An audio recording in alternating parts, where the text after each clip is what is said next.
Oh, oh, my little Holly. She's lovely. Took this last year in May. We always take a photo on my birthday up at Queenswood. Here you go. We go there for my birthday, me and David, Hazel and Holly, and her dad. I mean, it's magic there in May because the blossom's out. Clouds of colour everywhere. I mean, it is magic.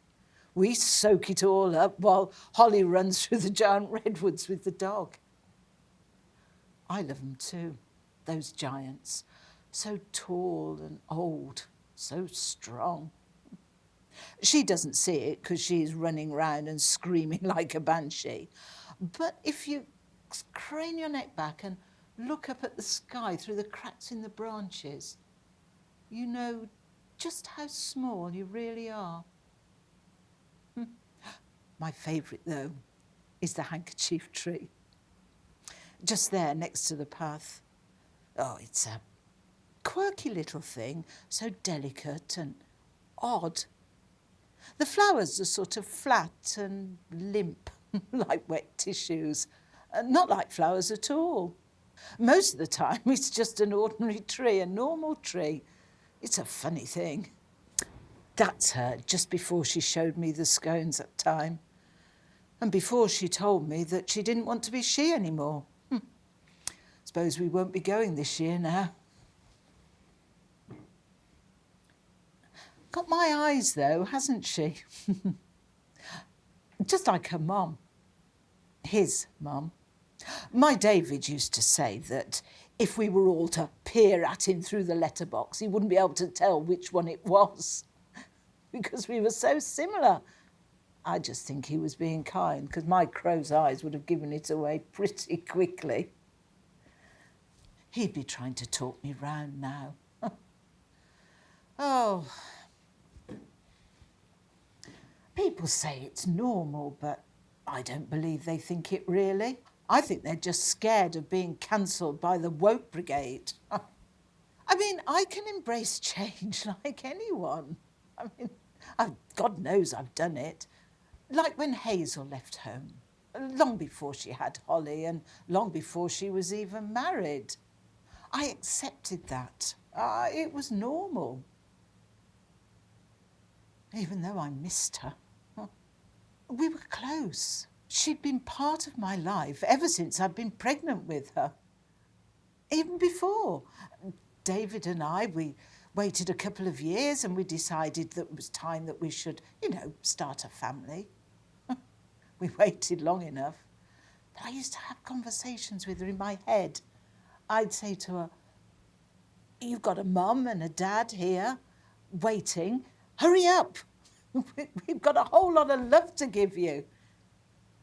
And I could have sworn she used to talk back to me and tell me she was on her way. Be patient. I used to love it even more when I was pregnant with her. There were times when I'd have a cheeky little glass of Coke and she'd somersault inside me and no one else knew. It was just her and me. And even though David was sitting right there. I missed that when she was born. And I missed it even more when she moved out 21 years later. But it was normal. Oh. This isn't like that. Holly's so young. At 13, you don't know who you are, do you? Well, I know I didn't anyway. It's not even like when my brother went to India and changed his name after his spiritual experience. We didn't understand it. We kept forgetting his new name for ages.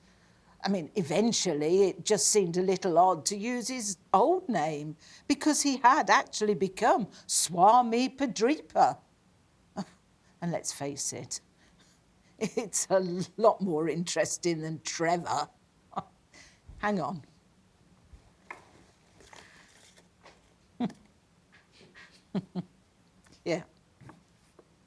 He used to wear this necklace, this beaded necklace with a picture of his guru.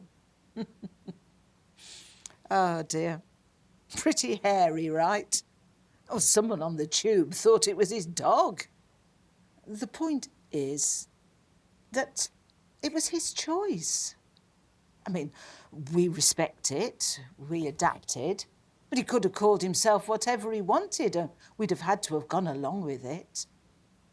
And you might say that it's the same for Holly, but she's not going off to India, and at least her name's still English. Him, he, Ash. Ash is not going off to India. Well, as far as I'm aware, anyway. Oh, look. Oh, little Holly. We'd been doing some baking. She's covered in flour.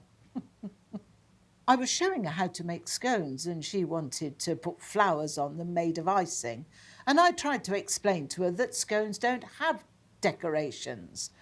But she wanted to do it, so we did it anyway. And after that, it became sort of a tradition. She makes scones for my Queenswood birthday picnic, all decorated with the most gorgeous little flowers. Absolutely perfect. Don't suppose that will be happening now she wants to be a boy. Oh, at the end of the day, who cares about scones? As long as Holly knows that I love her and that I accept her for as she is, that it's love that counts, isn't it? But there's got to be a limit. Surely she'll have to wait for this hormone thing. I mean, she's only 13. She's bound to grow out of it. I mean, what happens if she's already transitioned? I mean, it's not like getting a tattoo, is it? Oh, now where is that photo? Oh. Where is it? Here. Ah. This is where it all went wrong. With him. Now, I'm not one to judge. My daughter loves him for some reason. I don't get it. I see it, but I don't get it. But the moment I met him, I thought to myself, here's an odd one. I'm not psychic or anything. I mean, I just read people. It comes in very useful sometimes, particularly when someone's being not real, when they're not being quite honest. And do you know what the biggest giveaway is? The biggest giveaway is the way they shake your hand. Here you are. Don't be shy.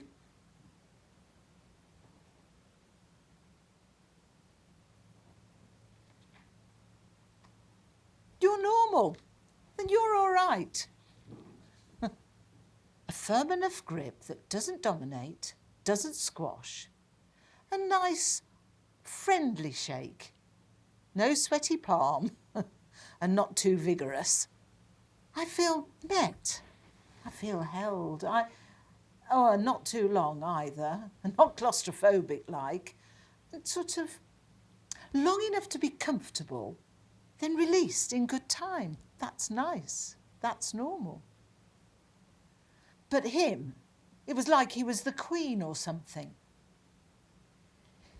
He stood at my front door, nudged forward by my beautiful, beaming, optimistic daughter, with his hand offered like he wanted me to kiss it or something. I mean, I didn't, of course.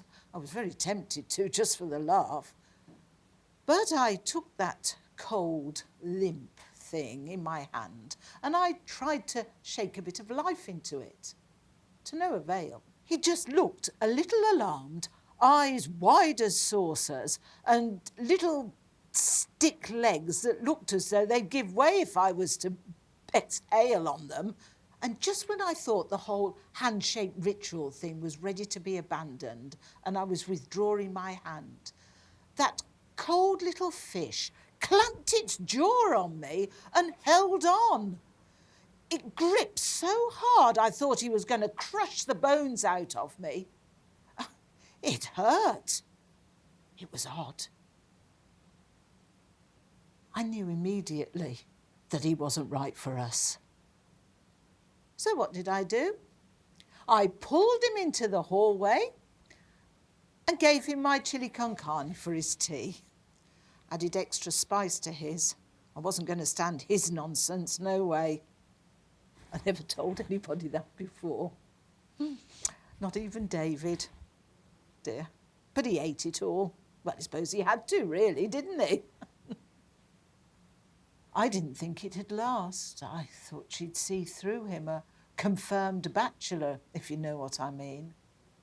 I hated him, not because he wasn't the marrying type, but because he wasn't honest.